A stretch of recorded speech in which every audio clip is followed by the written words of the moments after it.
Good afternoon, everyone. Welcome to today's DCRI Research Conference. It's a real privilege and honor today to introduce Dr. Allan Kirk, who is a professor of surgery. He's the chairman of the Department of Surgery here at Duke, as well as the surgeon-in-chief for Duke University Health System, and a really phenomenal translational scientist.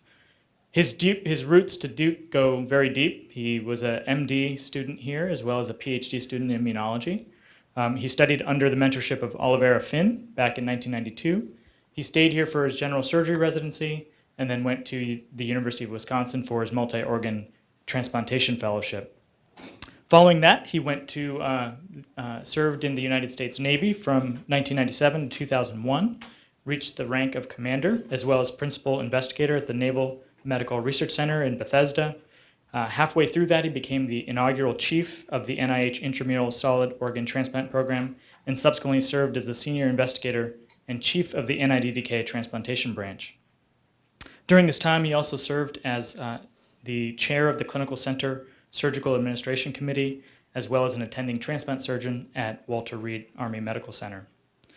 Then in 2007, he joined Emory University, where he was a professor of surgery and pediatrics, as well as the scientific director of the Emory Transplant Center, and subsequently vice chair of research for the Emory Department of Surgery.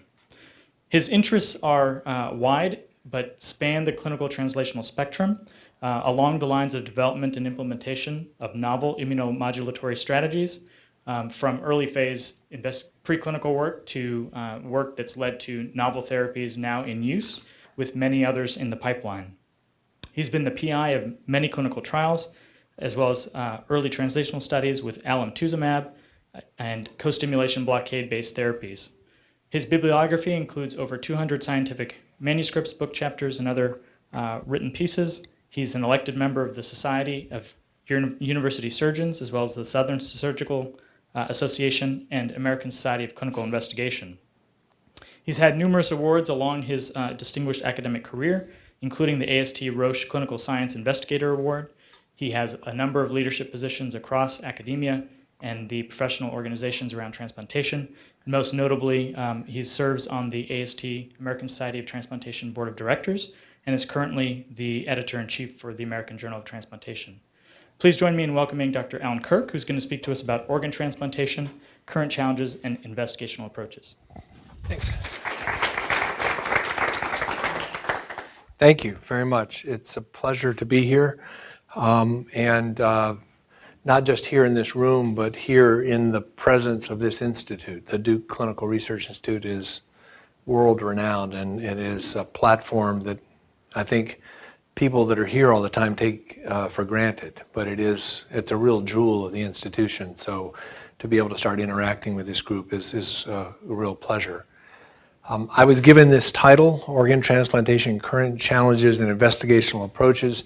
What I hope to do in 40 minutes or so is to give you an indication of a particular problem and then the type of clinical trials that I think are best suited for our environment. That we have an extraordinary scientific link to a great university, our ability to mechanistically support trials, to go after a deep understanding of the outcomes is possible here, so something that we should be doing.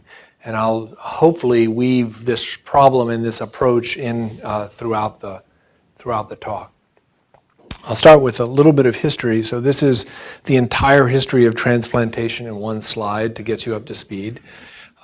Basically, transplantation started in identical twins in 1954, but didn't start in non-identical people with any regularity or success until 1963. And that's because if you take an organ out of one person and put it in another, their body will destroy it through a number of immunological mechanisms. And the realization that if you could impair the immune system, you could prevent that from happening, happened 1960 or so. Joe Murray, who won the Nobel Prize for that, using drugs made by Gertrude Elion, who is a adjunct professor of our Department of Surgery, put that together and started kidney transplantation such that the beginning of kidney transplantation was performed with whole body irradiation, prednisone, and 6-mercaptopurine. It killed about 20% of the people that it tried it on outright, and 80% of the people rejected their organs. Those that didn't die or reject did well. That's the way a surgeon would look at it. Over time, you can see that the mortality for transplantation has gone down and the rejection rate has dropped. The survival has gone up, the rejection rate has gone down. It's just that nowadays, it is almost unheard of to lose an organ to rejection, acute rejection in the first year. If an organ is lost to rejection, someone wasn't paying attention, because the ability to control rejection is quite good. Similarly, if someone dies, it's usually from a comorbid condition, not from the transplant itself. So, sounds like we're done. The problem is this is how we do it. So this is 1 day supply of medication for a kidney transplant patient. And we could talk for hours about the problems here, but suffice it to say that every drug that we use is non-specific. It blunts the immune system's response not only to the organ, but to infectious pathogens, to cancer surveillance. They have metabolic side effects, including hypertension and diabetes. And remarkably, the drug that is used most for kidney transplantation's major effect is renal failure, which seems like there's something wrong with that. So this is the problem. The problem is that we can get organs to work, we can save people's lives, but the treatment is actually exchanging one disease for another. So I think that the best way to approach clinical problems is to try to go back to the fundamentals and try to understand what is the fundamental cause of an immune response. And I would argue conceptually that an immune response is simply a decision that your body has to make as to whether it needs to take a particular stance against something that it has encountered. And any decision has three components, be it immunological or logistical or financial. You have to, first of all, have a component of specificity. In other words, identifying the subject of your decision. What are you going to have a decision about? You have to put that in context, because sometimes one answer changes if you just change it in context. A simple demonstration, if I want to go here and that's appropriate, okay, so that's the specificity. The context is going to this point from here requires me to turn left, but from here requires me to turn right. The context just completely changes the approach. And then you need to have a component of amplitude. So if I want to casually walk over here, that might be appropriate. If I dive over here, it might look inappropriate. And so the specificity didn't change, the context didn't change, but the amplitude made what would otherwise be an appropriate decision inappropriate. Immunity is the same way. So how does immunity get broken down into those three components? The first is of antigen receptors. Every cell that responds in the adaptive immune response, a T cell or a B cell, has an antigen receptor, and that tells the cell what it's paying attention to and whether to pay attention to it. It does not tell it what to do. That is driven by co-stimulation receptors, which apply a context to that. So you bind to an antigen, the antigen says, okay, now I'm going to do something. What should I do? If the context is inflammatory, the cell is driven toward a defensive posture. If the context is benign, it often turns that cell off. This is a mechanism by which we prevent from having alloimmunity or autoimmunity. Our thymus is not perfect. Sometimes we see autoantigens. We know that happens, and when it goes awry, we call it diabetes or multiple sclerosis or some other autoimmune disease. But when the context is appropriately painted, those cells are actually turned off. And then there's a signal of amplitude, and for simplicity's sake, we'll say these are cytokines and other growth hormones and chemicals that either make it a big response or a little response. Co-stimulation can be positive or it can be negative. And we now know this because if you block certain co-stimulatory receptors, you augment an immune response. That is the basic premise around checkpoint inhibition for cancer, that we are in those, by blocking PD-1 or blocking CTLA-4, we're blocking the inhibitory responses of the tumor toward the immune response. So saying you're blocking co-stimulation doesn't really tell you whether you're going to make a bigger response or a little response. Most of transplantation is focused on these two signals. Almost all of the immune suppressive drugs that we use block downstream of the T cell receptor or block cytokines. And the problem with that is that it blocks everything. It can't be specific if it's blocking the signal of specificity. That's like asking someone to learn from a book but not letting them see it. I would argue that this is the place where we have the best opportunity to alter the context. And that's, in fact, the way the body chooses what to do. Another very simple demonstration of this. How many people here, just by show of hands, are the products of a pregnancy? Right? Yeah, most. So your mother, you're alive because your mother did not reject you despite the fact you were an allogeneic tumor for 9 months. And our species depends on the fact that we don't reject allogeneic tumors until they're 13 and do that tongue piercing thing. And that's a different biology. All right, so what does co-stimulation biology look like?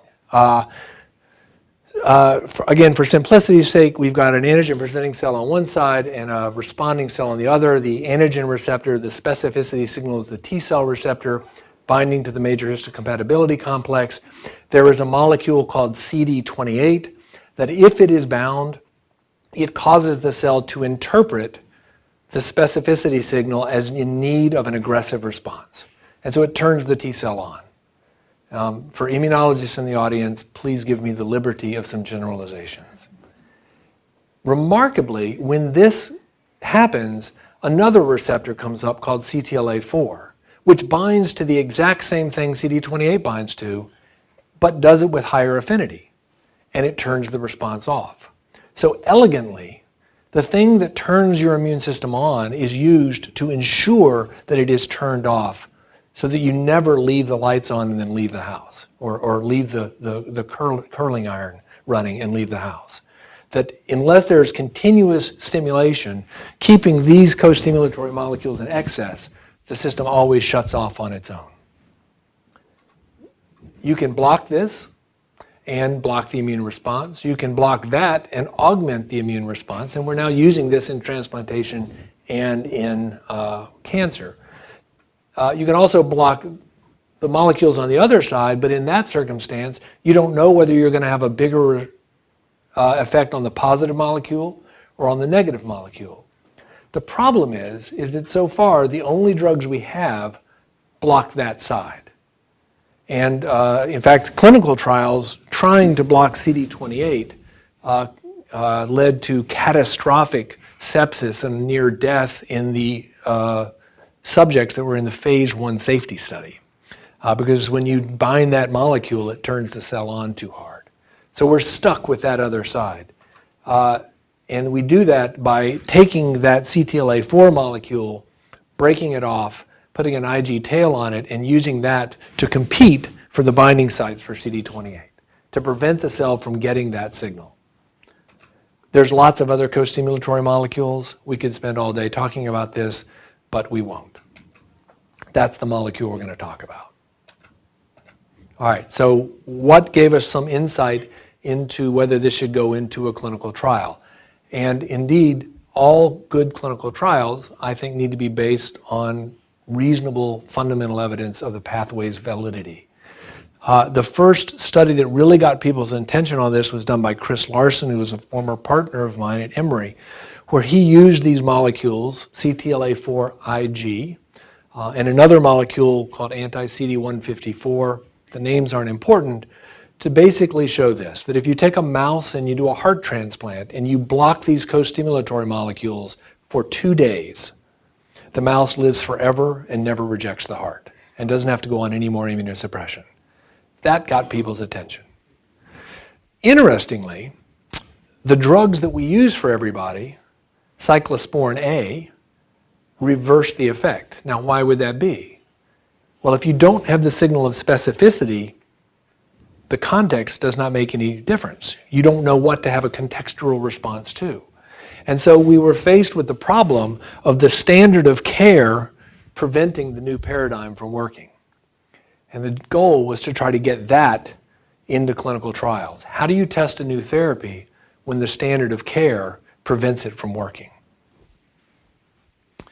The first set of experiments we did, and this was one of the first studies that I did as an independent investigator, was to put this in non-human primates. To take the same type of study, do kidney transplants, block co-stimulation, not anything else. We weren't bound by having to use the standard of care, and see if it was robust enough to work. And fortunately, it was. CTLA-4 Ig pushed things out about 30 days of survival. This is creatinine by days. Anti-CD40 ligand worked better. Combining the two worked even better. None of them prevented the individual from eventually responding because in this circumstance, we only blocked for a short period of time.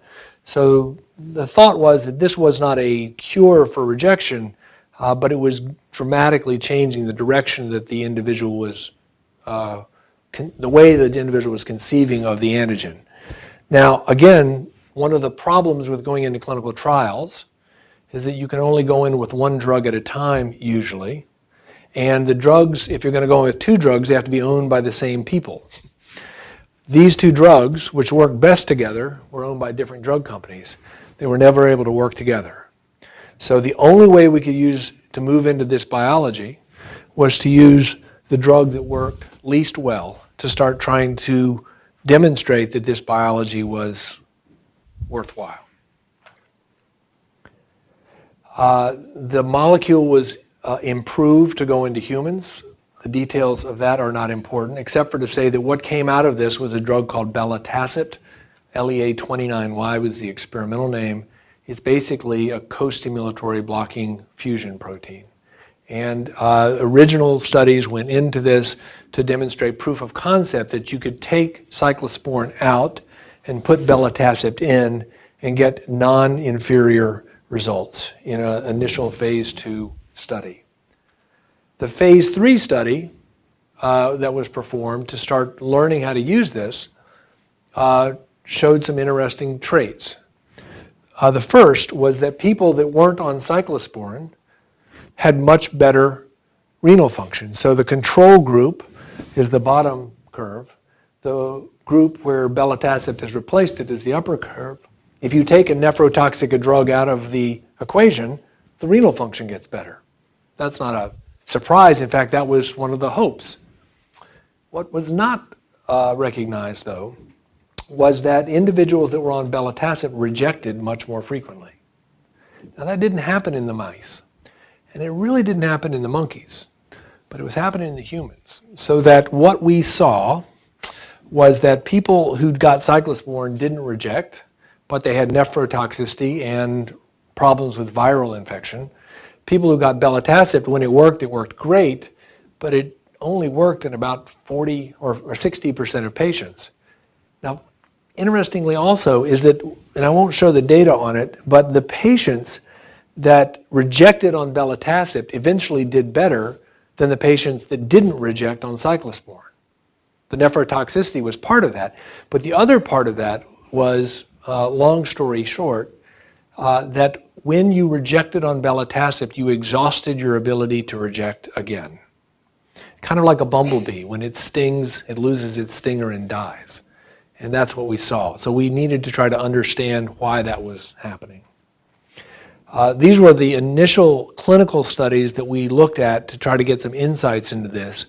This is a time to rejection curve in about 250 patients that we studied. at Emory University. This is the standard regimen of belatacept with mycophenolate, mofetil, and prednisone. It doesn't have the calcineurin inhibitor, and you can see that about 50% of the people had a rejection episode in the first few months. Obviously, that's not going to work. Up here, you'll see that when we added tacrolimus, which is a cyclosporin-like drug, it prevented that rejection, but when we took the tacrolimus away after 6 months, they would reject again. Eventually, we got to a point where we could put them on tacrolimus for 9 months, and belatacept, and mycophenolate mofetil, and prednisone, and they wouldn't reject. But what's the point then? Clearly, we're not understanding how to use this drug appropriately. And as you would argue from the previous discussion, putting them on a calcineurin inhibitor would, in fact, prevent it from working. This is just to show that all these patients did well. There was no survival signature here. This was just a rejection signature. All right, so the prevailing questions was, what is it about this belatacept-resistant rejection that we need to understand to allow this drug to be used the way it should be?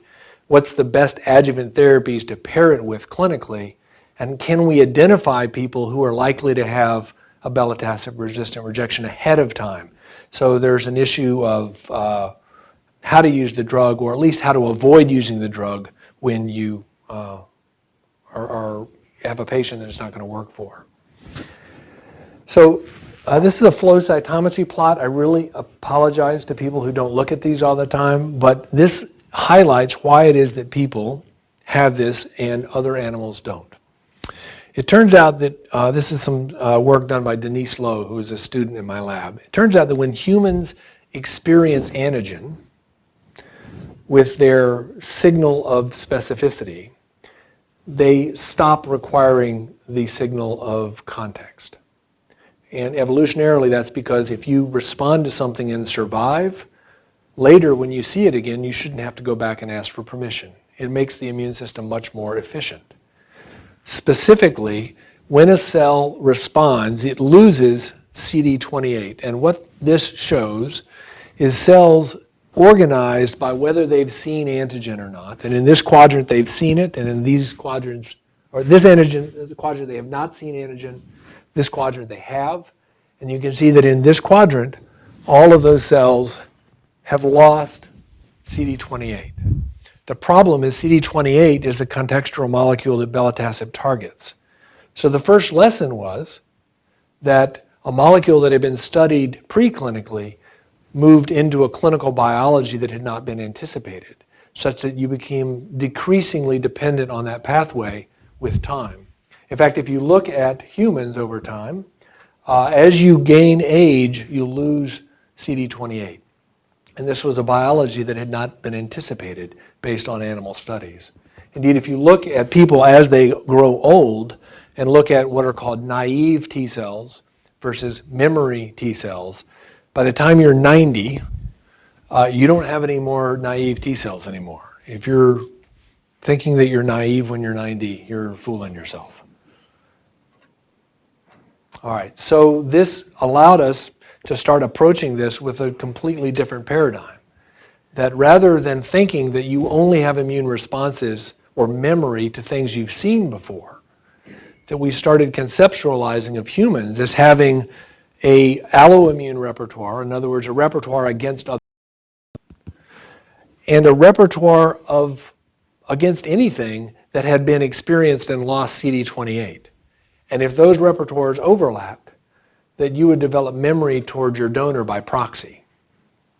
Indeed, that most of you have memory against other people based on your immune responses to viruses that you've encountered in the environment. Why wasn't this seen in animals? First of all, because mice don't lose CD28. Why wasn't it seen in the monkeys? Well, because monkeys are kept clean and humans are filthy. And having monkeys that are 2 years old in a laboratory environment have a very different immune system than humans that are 45 years old and have been in dialysis centers for 10 years. It's a very different background. All right, so what adjuvant agents can we pair with this that don't lead to a handful of drugs and a bunch of toxicity, but allow us to take this biology and still use it.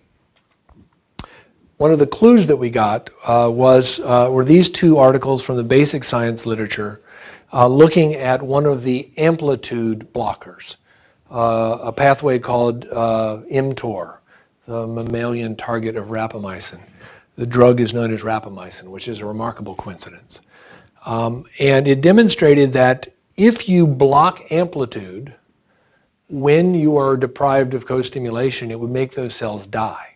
In other words, they would fire, but they couldn't grow and they would die.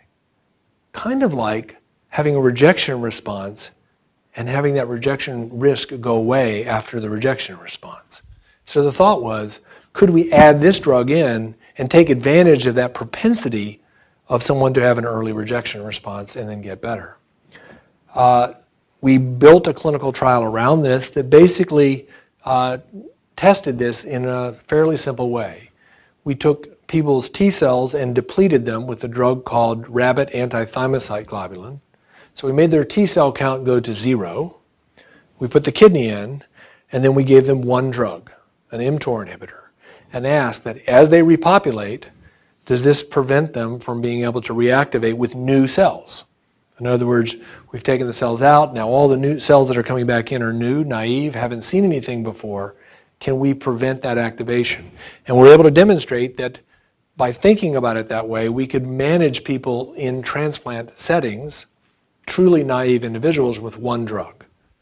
The important part was that one drug was now compatible with belatacept. It was not a drug like the standard of care drugs that block that process. So this whole clinical trial was built to develop a regimen to test the regimen we actually wanted to do. And that took about 7 years to do. We recognized, for reasons that I won't go into, that there were some nuances to the way that drug depleted, so we had to add another depleting agent in its place. I won't go into the details of that, but basically we did a clinical trial that demonstrated we could do the same thing with a drug called alemtuzumab, Campath, which is a drug used for cancers, but we repurposed it for transplantation to deplete T cells. And what this slide is showing is the lymph node of somebody that before they got Campath and after they got Campath. Now clinically, how did we do this? Basically, we would have to do lymph node biopsies on people serially while we're giving them the drug before we gave them the transplant. This is one of those clinical trials that's hard to work into a DRG setting. We did this while we were at the NIH. But it demonstrates that this drug very effectively depletes T cells. So this is T cell count in the top. You can see at the beginning it's 2,000 or so, and after that it's about 10. And that's after a single dose of the drug. We have gone on to remodel this in non-human primates. Again, I won't go into the details of this, but except for to say that through a series of studies that we published both in Nature Medicine and in other journals, we were able to demonstrate that this pairing of belatacept and sirolimus with or without depletion would lead to long-term survival in non-human primates, and that teed us up to go back into the humans with a regimen that had never been used, but had been mechanistically based on multiple different trials that had been put together to try to understand this biology. So the trial that we'll talk about now is the product of that blocks co-stimulation and blocks amplitude, but rather than blocking specificity, actually augments it. As the theory goes, that if you can show an antigen and deprive context, that cell will die on its own. And then when you stop giving the drug, those cells aren't there anymore. You don't need continuous immunosuppression. This is the regimen that we did. It was a trial that continues to be ongoing, sponsored by the FDA, where we give a single dose of a depleting agent. That's basically just to get the prior year's memory of viruses out of the way. We start individuals on belatacept and sirolimus, which is the amplitude blocker, and that's it. And then at the end of the year, we take them off the sirolimus and see if they can be managed solely with a co-stimulation blocker. In some patients, we actually added extra donor antigen to push it. So a dose of donor bone marrow on day 7 to try to push the process, and that was randomized 1-to-1 in this trial. This is the functional data from that first trial. On the left is the first-year data from creatinine. So you can see everyone's in renal failure the day before the transplant, everyone's out of renal failure the day after, and they stay stable. And the estimated glomerular filtration rates for 3 years in this population is excellent. In fact, 20 mils above what would be anticipated on a calcineurin inhibitor. To do the experiment justice, we had to actually start taking people off of their immunosuppressive drug to see if they could be managed solely on belatacet. And so this is the weaning scenario that was we were allowed to go forward with. Basically, of the 20 patients enrolled, 20 patients got to the end of year 1 without rejection and were able to be randomized to wean or not. 3 patients, we denied them the opportunity to that for largely logistical reasons, which left us 17 patients, 10 of whom we attempted to decrease their immunosuppression, 7 of whom decided they were happy taking 1 pill a day and said they didn't want to participate in the trial anymore. That's another problem with doing trials at the edges of these types of things, because when your intermediate outcome is too good, some people don't want to take additional risk and move forward. So of the 10 people, we took 5 of them off of their daily immunosuppression and did well. 5 of them had subclinical evidence of rejection so that we stopped their weaning process, 2 of whom eventually moved on, but it left us with 7 patients who now at the end of this saga were taking a single medication once a month for their transplant as opposed to 12 medications twice a day for their transplant. Mechanistically, we've studied these patients very aggressively. I won't go through this except for to say that we clearly depleted them and then they repopulated. And the mechanics of that repopulation was what we were mostly interested in. Specifically this, that when cells are depleted and repopulate, they activate. They have to activate to grow. And when they activate, they are manipulatable. It's typical in a meeting. When somebody gets hysterical, you can make them do anything you want. It's a good thing to know as a chair. These cells, as they were growing out of this nadir, all activated, and in that activation could be moved either toward the antigen or away from it. What we found is they moved away from it in a way that standard immunosuppression didn't. And again, what this shows is the fact that in the dark gray bars, patients going through this process had this activation process. Patients going through standard immunosuppression don't. So this opportunity to manipulate the immune system doesn't exist when you're blocking the original specificity signature, and it does exist in this regimen. And one of the benefits of being on this mTOR inhibitor is it fosters these cells called regulatory cells, which come up and put a cap on this, apologize for using colloquialisms, but basically put a cap on this activation and drive that response back down on its own. And what happens is over time, the immune system, which starts with some degree of memory and some degree of naivete, grows into a more naive immune system over time, such that it can be managed with co-stimulation blockade. And that does not happen in standard therapy. Again, I could walk through this slide, but the point is that this is unique to this regimen.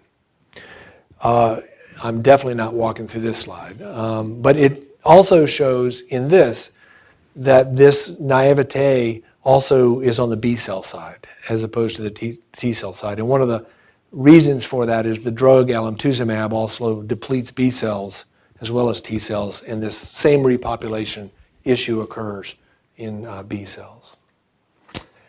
Interestingly and importantly, if we're looking at pseudo-memory against another person, this works very well, but it doesn't work well for viral specific memory. And so while we're playing with the immune system, we're not messing with someone's protective immunity against things they've already seen. Why is that? Well, probably And we've got a lot of studies to show this that I won't go into. Probably when you develop an immune response against a virus, that is predicated on a huge number of evolutionary redundancies that make you be able to get rid of that virus. There's no evolutionary redundancy for transplant rejection. Transplant rejection started 60 years ago. It's a fluke of nature. And so, indeed, the cells that respond against a kidney, for example, are not really good at responding to it. The reason we reject kidneys is because we just have way too many of those cross-reactive cells. So the precursor frequency against a virus is 1 in a million, but those 1 in a million cells are great. The precursor frequency against another person is 1 in 10. Way too many, but they're not all that tough. And so when we start manipulating these cells, it's easy to make the not so good cells move in the direction we want them to. The true memory cells can't do that. And so we've developed an algorithm that allows people to accept their organ, but not mess with their protective immunity against cytomegalovirus or Epstein-Barr virus or BK virus or things along those lines. So the first thing you do when you do a clinical trial is you repeat it. And so we went back to take this whole process and do it again, but now instead of using very selected immunologically low-risk patients, we took all comers. We took patients that had been sensitized, we took patients that had deceased donors, that had extended criteria donors, and just repeated it to say if it was generalizable. And the brief results from that are it is. We've finished another 20 patients in that, including deceased donor kidneys, living donor kidneys, some of which were allosensitized or had extended criteria donors. We've now got a follow-up of about 22 months. We've had no patient or graft loss. Of those 20, we had one rejection episode, which was mitigated and didn't lead to graft dysfunction. The current creatinine in those patients is 1.3, which is pretty good for one kidney. This is the entirety of the first 24 months of that trial. And interestingly, now we're starting with kidneys that are not as good as the original trial, but since they're not on nephrotoxic drugs, their renal function actually improves with transplant over time. So their kidneys are allowed to heal and do what they would normally do. And even in the second year, we've seen a trend upward, so that over time, despite the fact that they have very little immunosuppression, their renal function continues to improve. We've not had to use calcineurin inhibitors with any of these individuals. Some folks have had some issues with tolerance to the regimen, and so we're still futzing around with this. But in general, 40 of 40 patients that we have used this regimen now, that has been based on a fair amount of mechanistic study, a fair amount of preclinical study, and a fair amount of preparative clinical study.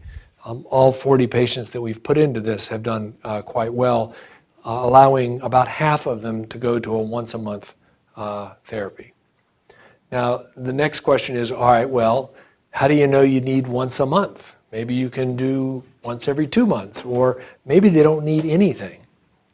Well, this is the first patient that came through the trial who had been on just one drug once a month for about a year and a half. And he said, how do you know I need this? So we wrote an amendment to the trial to study this. This is a picture of their reactivity. So in the upper left-hand corner, that's their cells doing nothing. Pre-transplant. In the middle panel, that's their cells against their donor. You can see that there's this big activation spurt, and their cells against other people, but not their donor. They get their transplant, and you can see that in month 12 and month 24 and month 30, they've now lost the ability to respond to their donor, but they've retained the ability to respond to other people. So we thought, well, this looks pretty good. Just stop taking your medicine. And for 7 months, they did fine. Then they got the flu.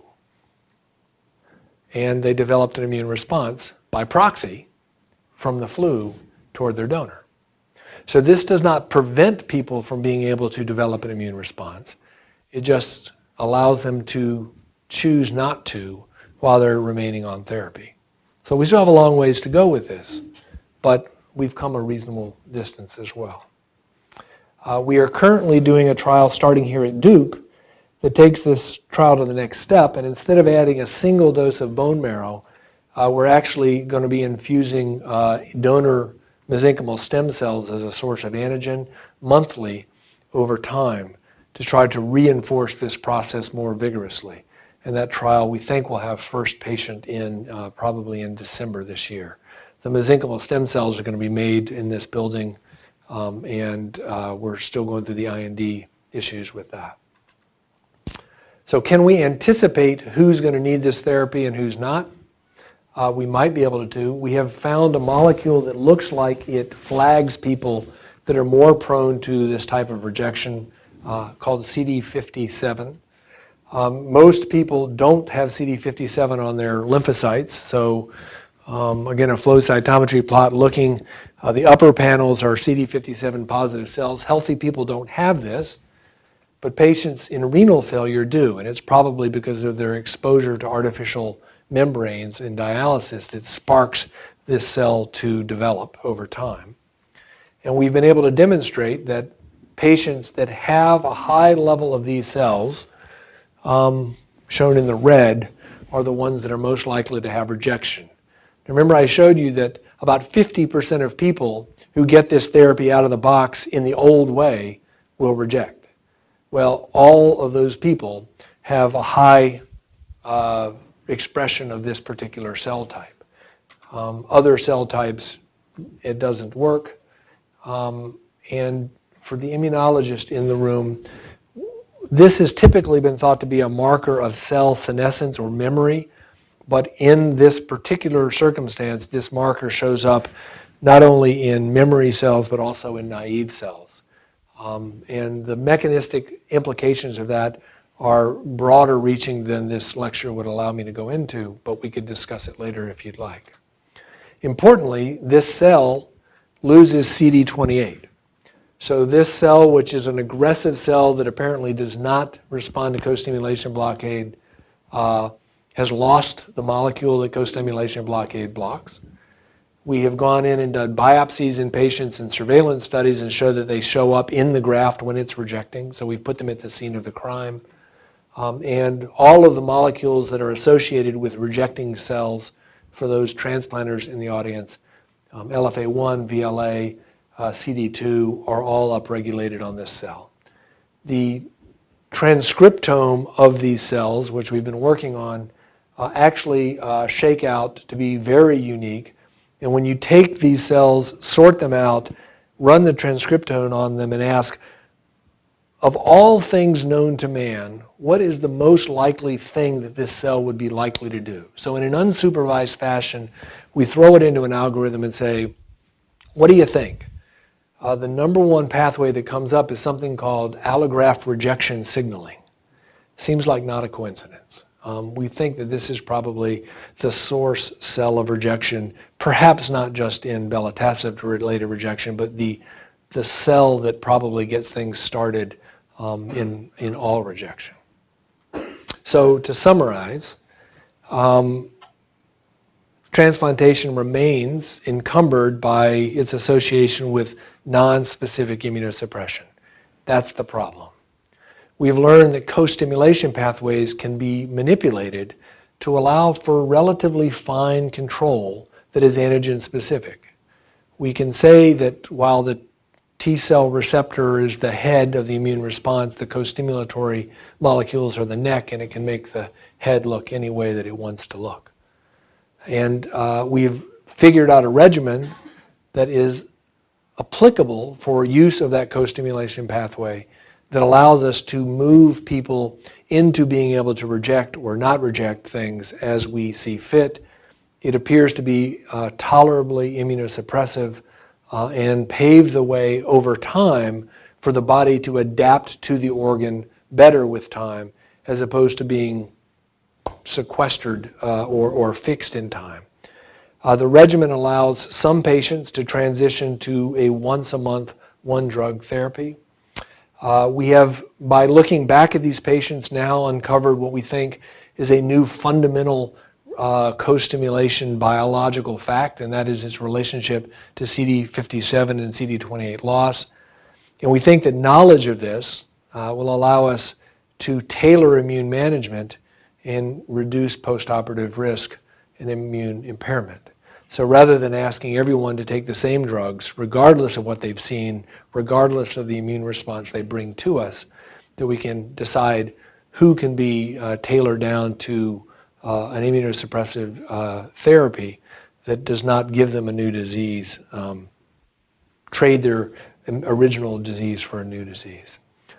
So I'll end there by thanking the folks in my lab right now, Jennifer Cheeseman, who runs our biorepository, Jacqueline Espinoza, who discovered the CD57 molecule, Frank Lepardi, who's an expert monkey surgeon, Kanan Sami, who's worked with me as a resident, Linda Stempor, who does the flow cytometry, and Hee Su, who's done all the cellular assays to support these clinical trials.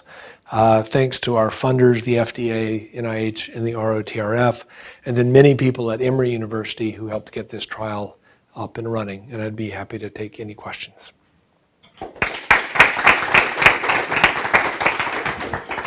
Thanks. That was phenomenally complex, yet really elegantly described and made as simple, I think, as possible.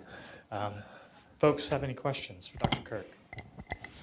Yeah, that was great. So this is from a cardiac standpoint. Yeah. So that's what holds up the thymus, right?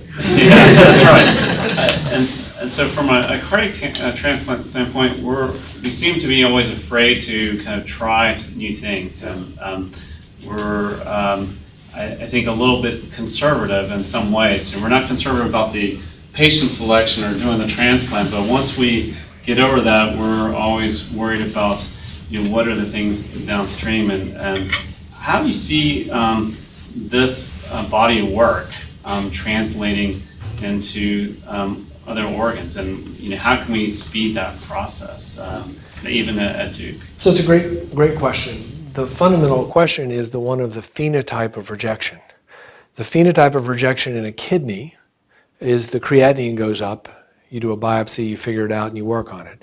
The phenotype of rejection in a heart is sudden death, which is different than the creatinine rising. And so your margin of error is very limited. The other issue related to cardiac transplantation is its increasing exposure to artificial membranes, the VAD support and the like, which probably drives an immune property that makes those patients immunologically very different than other folks. So the way to get it into cardiac transplantation in particular is to first of all understand how putting people on a VAD or putting people on bypass fundamentally changes their immune system, and whether it does so in a way that would be anticipated to be a problem. And if that's the case, then we really have to rethink it. If it's not the case, then we probably can start making reasonable steps into this, being fairly attentive to protocol biopsies and watching these patients very carefully. You recognize that every trial that I have done has been N's of 10s and 20, heavily mechanistically supported, make a conclusion, move to the next step. I think that's what we're going to have to do in heart transplantation as well. A lot of heart transplants, one of the places that's quite interesting in this is kids' heart transplants, where the thymus actually gets removed. And their repertoire is very, very different than somebody that has a thymus. And we can go into that, but they are at much higher risk of co-stimulation, blockade-resistant rejection because they don't have a thymus. They're depending on making new T cells in the periphery. For lung, I think that we've got a little bit more wiggle room in lung because the bowel seems to be a good signature for early rejection. But we're still going to have to work into that in a stepwise fashion. Liver, I think, is going to be the next place where it goes in easy because the liver can regenerate, it can take a joke, you can kind of play with it. And so I suspect that's the next organ we're going to move into here. Yes, sir. Hi. That was a great talk. I enjoyed listening. I'm an oncologist, so I was just struck by the parallel that's going on in the oncology space and immunotherapeutics and what's going on in transplantation. Yeah. And so my question is it would all, and this is all being driven by pharma in the development of these monoclonal antibodies and anti-ligands, and so somewhere there's got to be, in that space, transplantation, oncology, or even autoimmune disease, immense opportunity for collaboration and cross-fertilization, because so these drug companies, I mean, their medicinal chemistry is just out of sight, and so this is going to transform not only transplantation but oncology and probably autoimmune diseases, because we have all these you're working toward these targeted therapies. So is there potential for collaboration that you see in the future, understanding the immune system? Yeah, so from a visionary standpoint, the immune response is involved in everything that we do. I mean, all of surgery is basically wounding and repair. That's what we do. And all of wounding is based on the homeostatic immune response to that wound. So these pathways are all very fundamental pathways in all of those things. And we will find applications for them in things as diverse as cancer and intra-abdominal adhesions. They'll all play a role here. The reason they're going forward with such pace in oncology is for a profit motive. That you can get a drug like ipilimumab and show a 4-month improvement in survival and charge $120,000 for the drug, and people will buy it. So they're going to put that there. For transplant, you've got about 25,000 patients per year, most of whom do pretty well. And so trying to move the needle, particularly move the needle to a posture where you don't have to take drugs anymore, it's hard to get drug companies interested in that study. And so you'll notice that all of my trials have been federally funded because I'm trying to prevent people from having to use drugs. And again, drug companies are less enthusiastic about that approach. I would say that the things that are preventing people from responding to this are also the same types of things that will prevent people from responding to checkpoint inhibition. So one of the collaborations we're already having is to look at tumor-infiltrating lymphocytes to see, are those tumor-infiltrating lymphocytes losing the ligands for PD-1? Are they hyper-expressing CTLA-4 or CD28? And so, again, we probably have lessons that we've learned in the transplant sphere because the phenotypes of failure are very stark that could be applied in the oncology sphere. But, yeah, this stuff it's going to be at the center of a lot of things. In your upcoming clinical trial with MSCs, besides offering alloimmunity, do you expect other beneficial effects from giving MSCs once a month? You don't? I don't, but my partner does, who makes the MSCs. I see these as a benign platform for donor antigen delivery. Jacques Gallipo, who is the partner in this, sees these as having some magical properties. I diminish his argument in the way I present it. It's possible that they would have immune regulatory properties. Many people have thought that that's the case. They certainly traffic to areas of inflammation and help dampen it. So if we get that, bonus. But I think that to have an effect, we wouldn't necessarily need that. And particularly, and this goes back to trial design, if you are using that as a primary endpoint, it's very hard to prove. Whereas if you're using just considering them as benign sources of donor antigen, you don't have anything to prove to the FDA for them. So you could make a therapeutic without having to incorporate their efficacy into the primary endpoint. And it's very important to figure that out ahead of time. Yep. Interesting, some of the applications of your work in the pre-transplant phase and understanding the repertoire, the immunologic repertoire of patients that are on dialysis, or as you described, on mechanical support systems, and how that changes over time. Is that something that could be utilized, or something that you're looking into? Yeah, I think that almost any artificial biological interface is going to have immune consequences. How could it not? I mean, the alternative hypothesis is body doesn't care, probably not right. And so one of the things we're starting to look at is folks that are on CVVHD, folks, and trying to segregate people that drive into systemic inflammatory response syndrome versus those that don't.